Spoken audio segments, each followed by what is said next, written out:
Hello, hello, this is Sir David the Bard coming out of Kangaroo City in Australia, and just have a little story for you. The Bard tells stories. If they're not true, this is the signal, this is the sign, and this is the token and the penalty. So anyway, listen. We live now in Australia in the upstairs part of the building.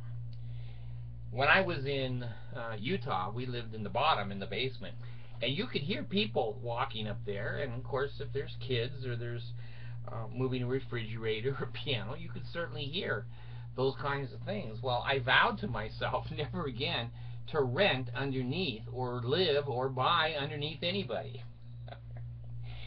Well, when we bought the basement apartment here, it turned suddenly into a beautiful home, and we were on the top floor. It was magic. I was looking in a hat that had a rock in it, and shit, just before my eyes, we went to the top floor. Well, anyway, we have a lady. No. That's overstated. We have a neighbor, maybe subhuman, I don't know, that lives below us. Now, when you're raising two girls, Abigail loves to break dance, and I always make her go into the second story to do that so that the downstairs lady doesn't hear the noise. And Allison is tiny. She's very short for her age, and she has to go up on the counters to get glasses to put dishes away, and then she has to jump off the counter down on the kitchen floor. Well, this lady has come up numerous times, and she never comes up unless there's a problem.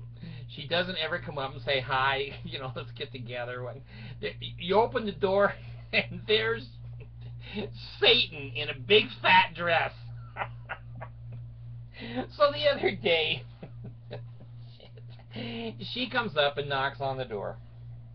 And my sweet wife answers the door, which is always better for people, because I slam the door in people's faces. My wife isn't like that. And I was sitting on the couch, and fat lady was standing in the outside by the door. And she said, now, I just have to tell you something. And I said, it isn't good news, is it? She goes, no, it's not. I said, okay, what is it? She says, well, your water is leaking onto my ceiling, and it dropped the drywall. I said, listen, I have 2 licensed plumbers in the house right now, and we're all going to come down with a camera and take pictures and see what happened. So the plumbers looked at me and go, we didn't do anything. I said, no, I know, but if you don't go down there, these Mormons will come back and say, well, I warned him, and they didn't say or do anything about it. Well, so we all went down there. I didn't go in her house. I have standards. They're very low, but I'm not going in there. So my plumbers went in there, and my wife went in. They took pictures and came back. And part of the ceiling in her washroom was falling down. But the plumber said, it's not wet. This happened quite a while ago. It has nothing to do with us. And I said, fine, I'm glad that that's the way it is. And so I told her, I said, we've spent, and I'm not going to give you the number because you'll die, because I'm in the process of dying. I said, we have put in over $30,000 of improvements, all with licensed contractors.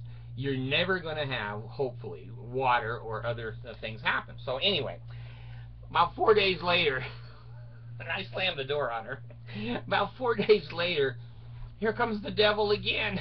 I go, Jesus, is she wanting to move in here? Whatever. Well, she looked like hell. Now, I have some training in counseling, and she looked distraught. And I said, what is it this time? And she said, well, I can hear footsteps.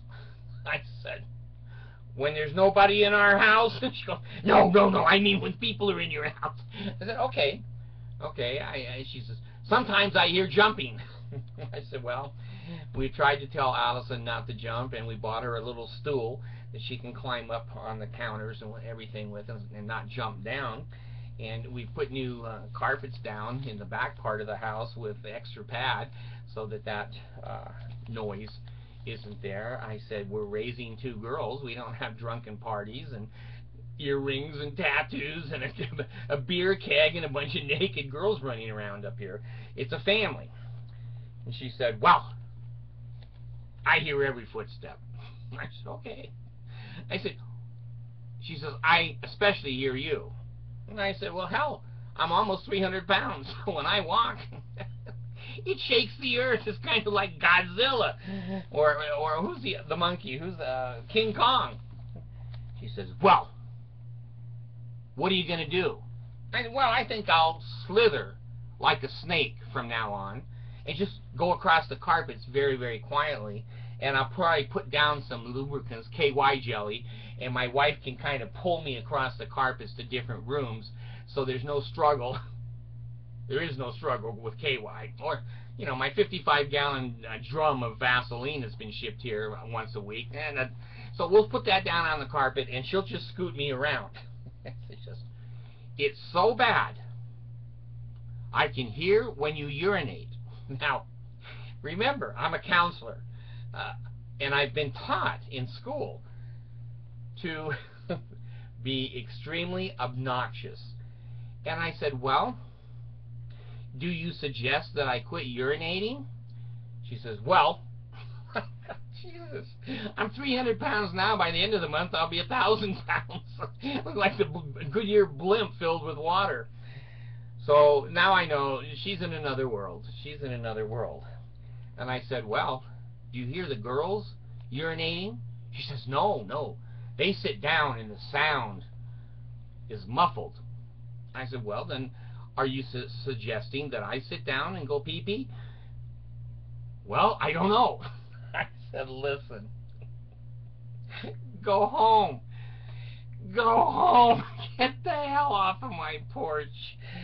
So I slammed the door in her face. So, Jesus, that's not... 3 hours later, here's the ring at the door again, and goddamn, if it ain't the woman again, here's the devil, and she's standing with a cake in her hand, and I thought, oh Lord, what's this?